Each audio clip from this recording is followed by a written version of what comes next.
요한계시록 2장 8절에서 11절 말씀, 하나님은 다 알고 계십니다. 하나님은 다 알고 계십니다. 라는 제목으로 말씀 전하겠습니다.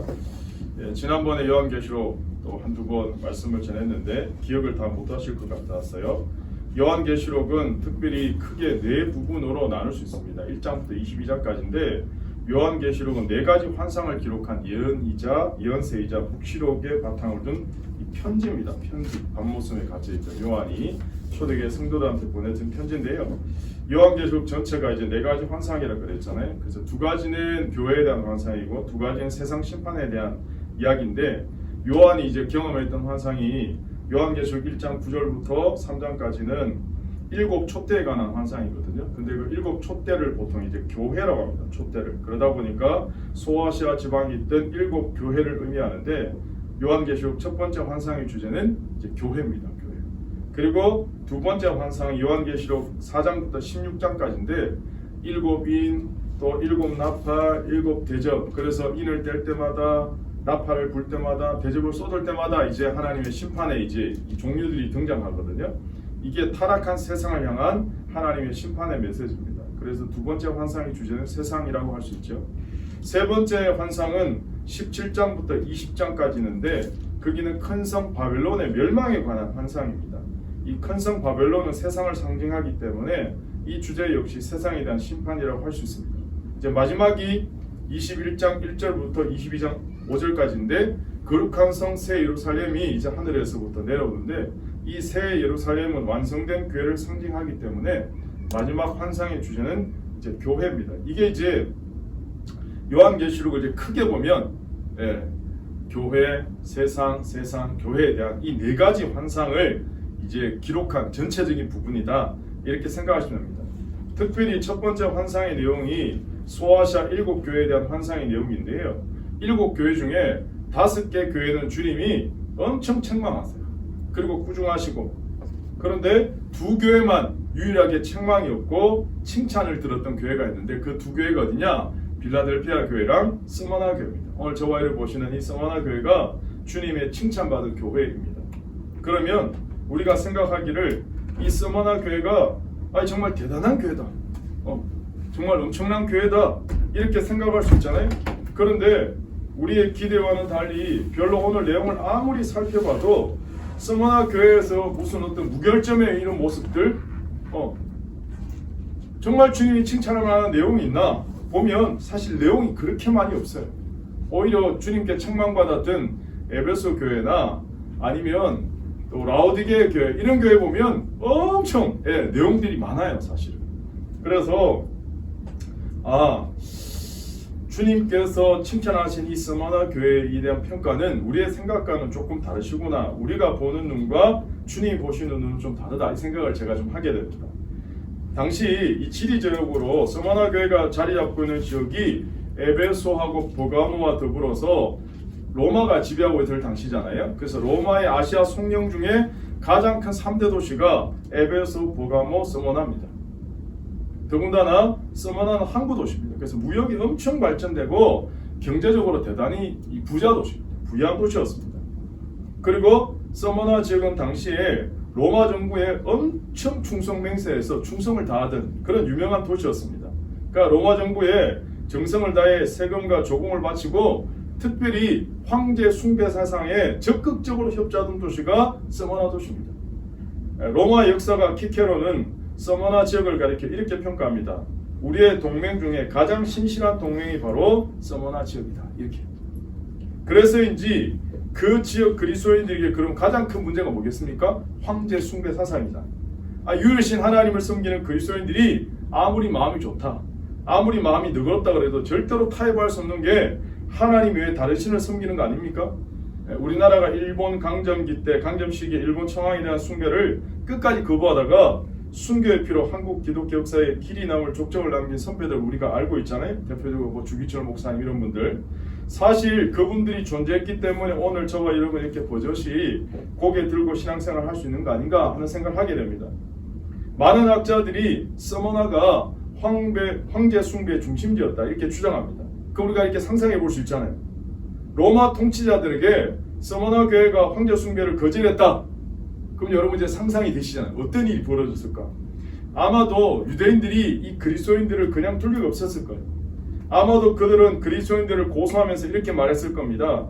그리스도인들은 로마가 추구하는 세계 평화를 파괴하고 더욱이 황제 숭배를 거부한 자들이다. 그렇게 말하면서 결국 유대인들의 고소 때문에 그리스도인들은 엄청난 박해를 당하기 시작합니다. 예수님을 믿는다는 이유 때문에 직장에서 쫓겨나기도 하고요. 제사를 몰수당하기도 하고 극단적인 박해를 당합니다. 그러다 보니까 제가 서두에 설명했잖아요.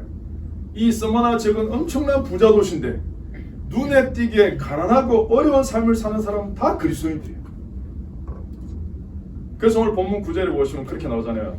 내가 너의 환난과 궁핍을 안다 알거니와 이렇게 말합니다. 여기서 여러분 환난이란 언어적 의미는 큰 바위로 짓누른다 이런 뜻이에요. 큰 바위로 짓누른다. 다시 말해서 현실적으로 서머나 교인들에게 다가온 고통이 너무나 커서 마치 엄청난 바위 덩어리에 눌린 것 같은 고통으로 힘들어하는 그 모습을 주님 말씀하시는 거예요. 오늘 저와 여러분 살고 있는 이 대한민국에서 최고의 가치는 신앙의 유무를 떠나서 단연 1위가 1순위가 돈입니다. 돈으로 사람을 평가하고 돈 때문에 자존심도 팔아야 되고 돈 때문에 심지어 폐륜도 서슴없이 저질러야 되는 이 시대에 우리는 살고 있습니다. 제가 정확하게 통계 내보지 않았지만 지금 대한민국 땅에서 일어난 수많은 범죄의 대부분이 사실은 들어가 보니까 다 돈 때문인 거 아닌가? 이 생각을 하게 됩니다. 그래서 대부분의 사람들은요 돈만 있으면 편안하고 부유하게 살 수 있다고 생각해요. 그래서 눈에 불을 켜고 돈 하며 삽니다. 만약 여러분 상상해보죠. 세상 사람들이요 다 부자로 살아요. 부자로.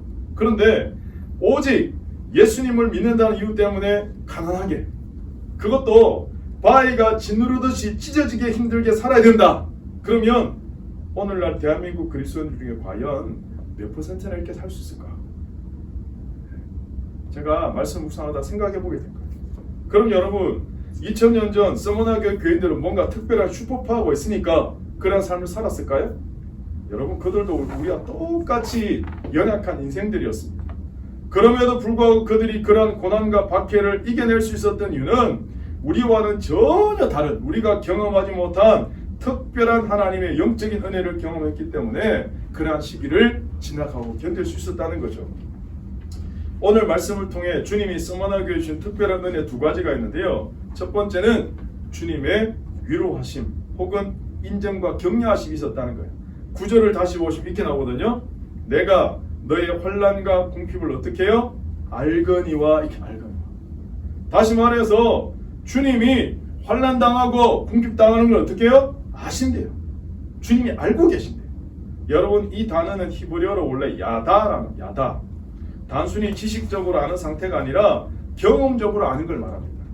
창세기에 등장하는 선악을 알게 하는 나무에서 선악을 알다 할 때 이 알다라는 단어도 야다가 사용됩니다.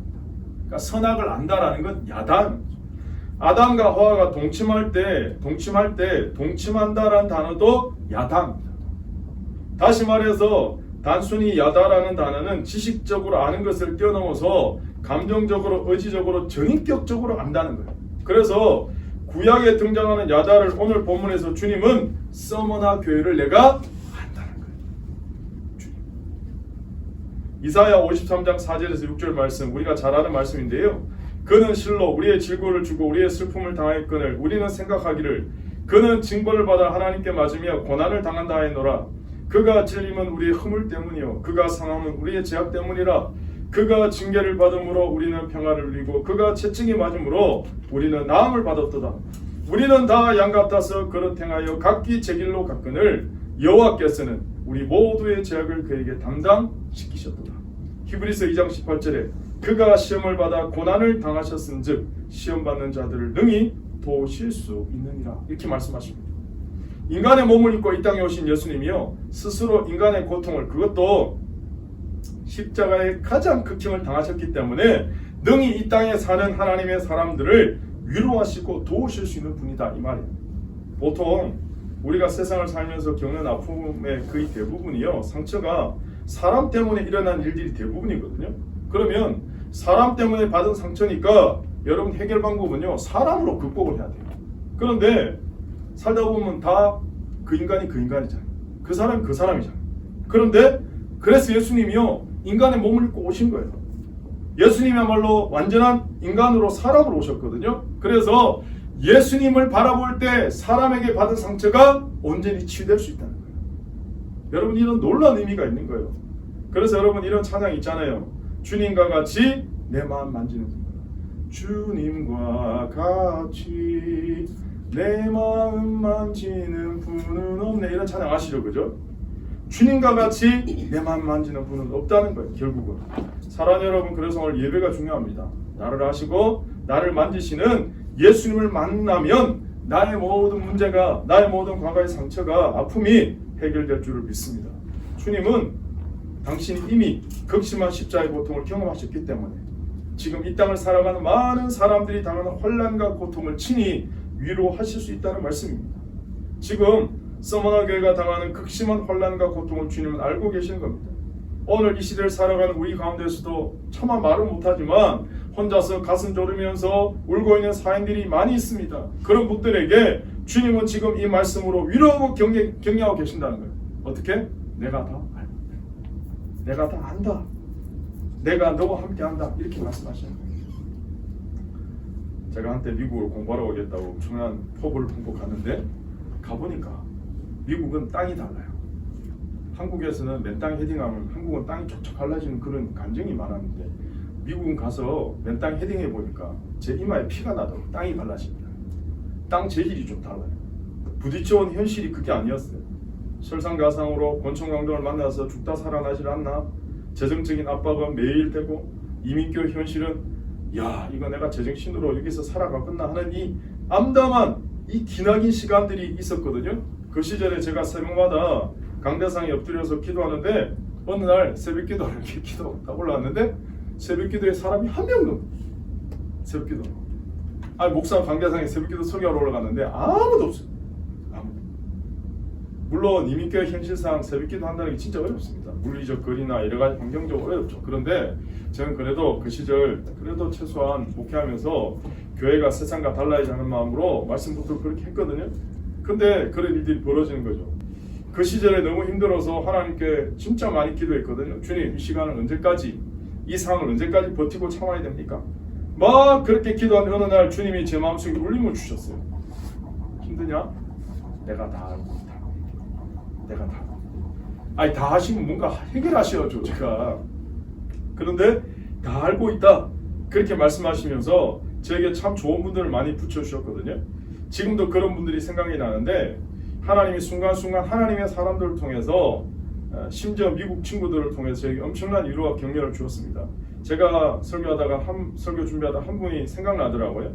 제가 미국 가서 한국 사람들을 목회하니까 영어도 안 들고 미국 왔는데 영어 할 일도 별로 없고 그러니까 하나님이 어떤 분을 붙여주셨냐, 미국 백인 출신의 전직 선생님이 저에게 일주일에 이틀씩 무료로 영어 과외를 해주겠다고 저희 집을 차를 몰고 찾아오신 거예요. 자기가 기름값 다 내면서 살해했는데 살해도 안 받고 그러면서 일주일에 이틀씩 제 영어를 개인 과외를 해주시는 거예요. 직접. 제가 얼마나 감사한지 모릅니다. 아무런 대가도 없이 나중에는 자기 집으로 제 가족을 초대해서 또 대접해 주기도 하고 그런 어떤 분들이 곳곳에서 저를 위로하시고 격려해 주셨거든요. 아마도 그런 분들이 제게 위로하시고 격려해 주시지 않았다면 하나님을 계속 원망하고 상처 가운데 살았을지도 모릅니다. 그때 깨달았죠. 하나님은 지금도 살아계시고 나를 알고 계시고. 그래서 그때 차 안에서 가장 울면서 많이 들었던 찬양이 내 이름 아시죠?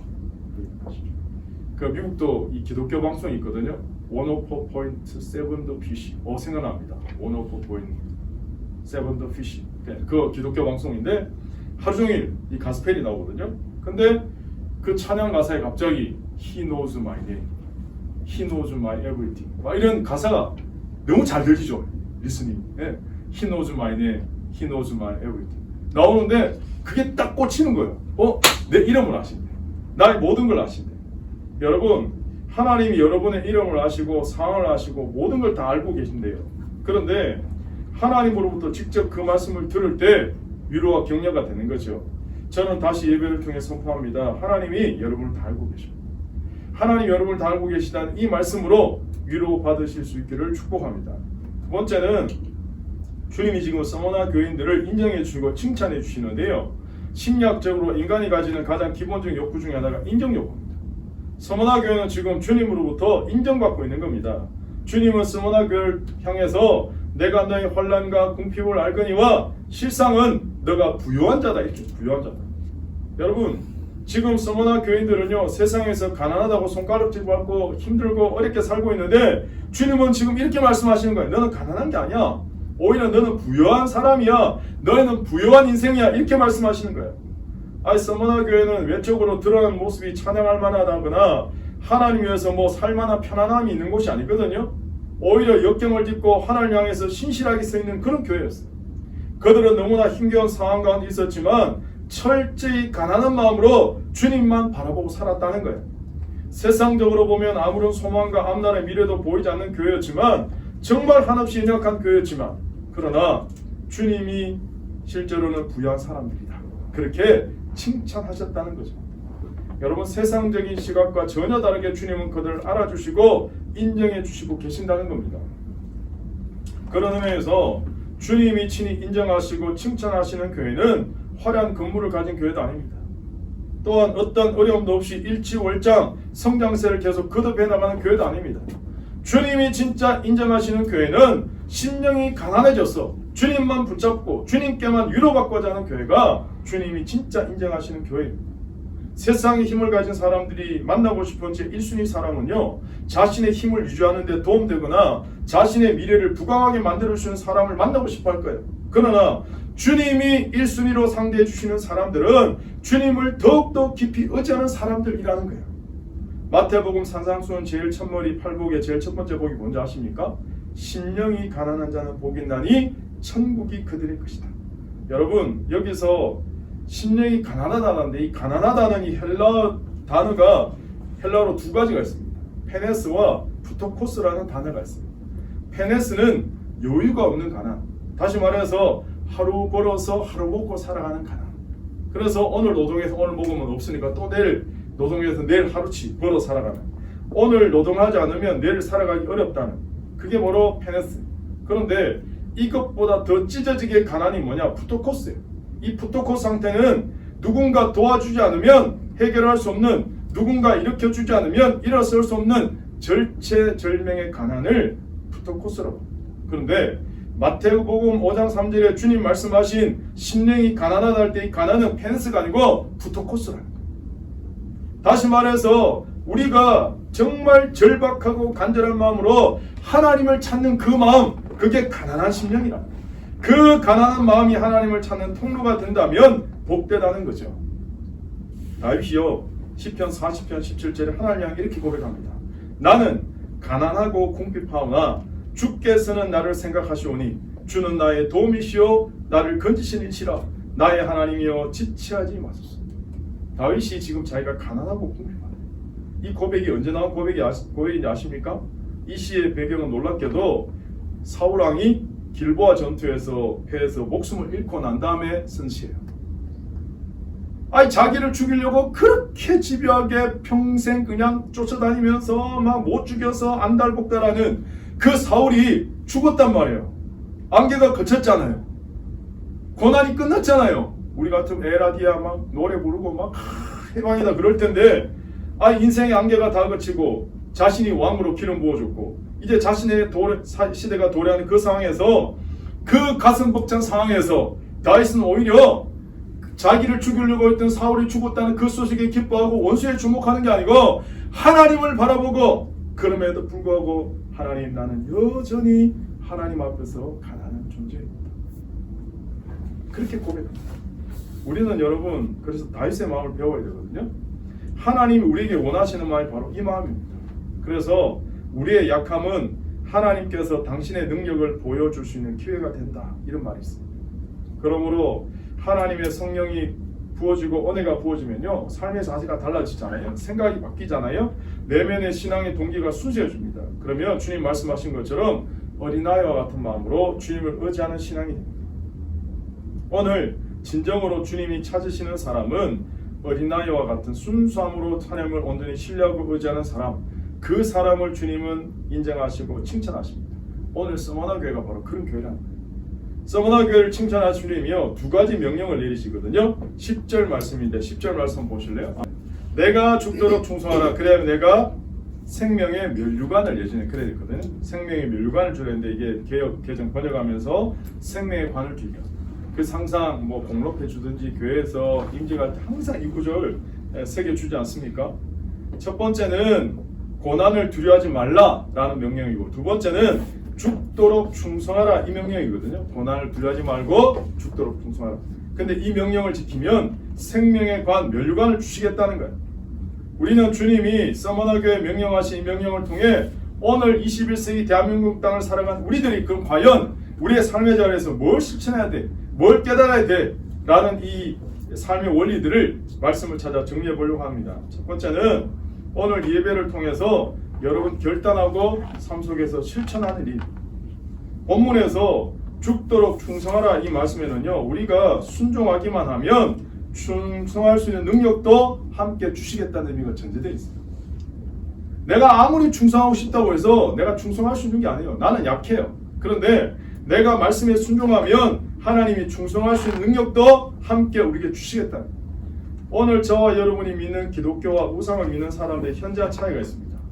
우상은 단숨에 이루려고 합니다. 과정이 생략됩니다. 또한 운명론과 숙명론을 믿습니다. 그러나 오늘 저와 여러분이 믿는 기독교는 그렇지 않습니다. 하나님의 섭리를 믿지만 우리에게 현재를 선물로 주셨기 때문에 하나님을 믿는 믿음으로 내 의지를 가지고 실천하고 살아가는 삶을 강조합니다. 그래서 기독교가 제대로 들어간 나라들은요 다 개혁이 돼요. 인권 문제가 제로되고 민주화가 발달되게 돼 있어요. 현재가 중요하기 때문에 하나님의 믿음으로 실천하고 살아가기 때문에 그렇게 되는 거예요. 예를 들면 우상을 믿는 사람들은요 자신의 집이 이미 다 지어져 있다 이렇게 생각해요. 내 집은 이미 어떤 집으로 지어져 있어. 그러니까 그 운명이나 숙명을 거슬러서 자신의 인생을 개척하기보다는 그냥 내 인생은 그러니까 그 운명에 자신을 맡기고 그냥 살아가는 거예요. 제가 봤던 다큐멘터리 중에 EBS에서 방영된 기류의 인생이라는 프로그램이 있거든요. 그 프로그램을 보니까 베트남 산지 부족 중에 자오족 이야기 나오더라고요. 자오족. 그 부족은요 21세기 문명 시대에도 저 숲속에서 산속에서 동떨어진 좀 그런 생활을 하는데 모계 중심 사회예요. 모계 중심. 그래서 가정을 책임지고 심지어 경제적 문제를 여자들이 다 해결해요. 여성들이. 그런데 그 중에 한 여인을 이렇게 카메라가 줌인해서 이렇게 보여주는데 이렇게 인터뷰했는데 자신의 인생을 어려움을 눈물로 막 고통하고 너무 고통스럽대요. 너무 힘들대요. 그런데 이게 자기 운명이니까 이걸 받아들이고 살아야 된다.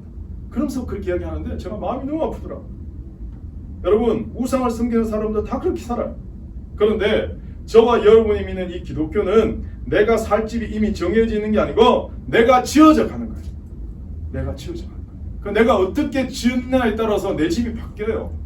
달라지는 거예요. 그런데 여러분 내가 힘이 없잖아요. 힘들잖아요. 내가 열심히 지어야 되는데 벽돌이 떨어져 버렸어요. 모래가 없어. 지을 힘이 없어. 그럼 어떻게 하는지 아세요? 주님이 도와주신다. 주님이 함께 하신다. 주님이 격려하시고 위로하시고 다시금 일어설 수 있는 용기까지 주신다는 거예요. 이게 우상을 믿는 사람들과 기독교를 믿는 사람의 차이예요. 근본적 차이. 마찬가지로 주님 오늘 우리에게 우리의 어려운 현실에서 그냥 충성하라 명령만 하달해 주신 게 아니고 이 길임을 함께 주시겠다는 거예요. 들어가서 오늘 본문에 보시면 두려워하지 말라는 말씀과 연결되어 있잖아요. 오늘 우리 모두는 환경이나 상황이 주는 어려움에 두려워할 필요가 없다는 거죠. 끝까지 충성하기로 결단하고 실천하면 주님은 능히 환경을 이길 수 있는 하늘의 능력을 공급해 주시는 분이라는 거죠. 여러분 사사기 1장을 보시면요. 여호수아가 12지파의 땅을 다 분배해 줬는데 가나안 7족속을 다 물리친 게 아니에요. 어느 정도 이제 물리쳤다 생각하고 이제부터는 각계전투로 분배받은 땅에 각자가 들어가서 개척하고 물리치고 살아라. 그러고는 강력한 가나안 7족속이 자리 잡고 있는데도 말씀을 의지해서 올라와서 개척하라고 나눠주는 거예요. 그런데 하나님 말씀을 따라 끝까지 헌신한 지파는요 다 승리해요. 올라가기만 하면 승리해요. 그런데 눈에 보이는 안악작손, 눈에 보이는 정말 현실의 어려움들 보고 그냥 도피하고 딴 길을 찾았던 지파들은요 다 실패해요. 다 어려움을 겪어요. 사랑하는 여러분, 오늘 주님 앞에 내가 말씀을 붙들어야 될 이유가 여기 있습니다. 내가 말씀 붙들고 하나님 앞에 실천하기로 고백하고 하나라도 하나님 앞에 이 말씀대로 살아야 되겠다. 결단하고 실천한 마음을 품고 실천하면 하나님이 이끌어 가신다. 승리케 하신다. 이게 첫 번째입니다. 두 번째는 야고보서 5장 11절을 보시면 보라 인내하는 자를 우리가 복되다나니 너희가 욥의 인내를 들었고 주께서 주신 결말을 보았거니와 주는 가장 자비하시고 긍휼히 여기시는 이시니라 라는 말씀이 있거든요. 야고보서에서 욥의 인내를 이렇게 소개합니다. 결국 우리의 시선이 현재적 고통에 머무는 게 아니라 미래적 시각에 둘 때 결국 현재적 삶을 능히 이기고 승리할 수 있다는 거죠. 그러므로 두 번째는 우리의 시선을 주님께 두고 영원을 바라보실 수 있기를 바랍니다. 이게 10절입니다. 하반절에 주님 말씀하셨잖아요. 너희가 10일 동안 환난을 받으리라. 내가 죽도록 충성하라. 그리하면 내가 생명의 관을 내게 주리라. 이렇게 나와요. 여기서 여러분 10일 동안 환난을 받는다 나오잖아요. 이 10일을 이렇게 해석합니다. 미국의 웨스트민스터 그레고리 빌교수는 이 부분을 해석하면서 다니엘서 1장을 인용하거든요. 다니엘서에 나오는 세 친구 이야기 아십니까? 바벨론의 포로로 세 친구와 다니엘이 끌려갔잖아요. 왕이 주는 산의 진미를 주는데 거절하면서 채소만 먹습니다. 그러면서 이렇게 이야기합니다. 청하오니 당신의 종들을 열흘 동안 시험하여 채식을 주어 먹게 하고 물을 주어 마시게 한 후에 왕의 음식을 먹는 소년들의 얼굴을 비교해 보아서 그가 그들의 말을 따라 열흘 동안 시험했다. 이렇게 여기서 10일이라는 이야기 나와요. 다시 말해서 여기서 10일 동안의 배경을 열흘 동안 시험했다는 말씀에서 인용하고 설명하면서 이 열흘 동안 다니엘과 세 친구의 믿음을 테스트한 것처럼 서머나 교회 성도들이 당하는 고통은 10일 동안 환난을 받는다는 거예요. 이게 무슨 말일까요? 다시 말해서 한시적으로 테스트 받는다. 다시 말해서 그 고통은 영원하지 않고 잠깐이라는 거예요. 잠시 잠깐 고난 가운데 고통 가운데 있다는 거예요. 근데 여러분 사람이 고통이나 고난 당하는 그 순간에는요 마치 이게 영원할 것 같잖아요. 이 아픔이 안 끝날 것 같잖아요. 그런데 하나님은 그게 아니다는 거예요. 그 고통은 한시적이고 제한되고 이 또한 지나가리라 말씀하고 계신다는 거죠. 제가 군대 입대하고 신병 훈련소에서 대기할 때 성경을 보는데 하나님이 주셨던 말씀이 마태복음 6장 34절이었거든요. 저는 그 전까지 마태복음 6장 34절이 있는 줄 몰랐어요. 근데 6장 34절이 무슨 말씀이냐? 그러므로 내일 일을 위하여 염려하지 말라.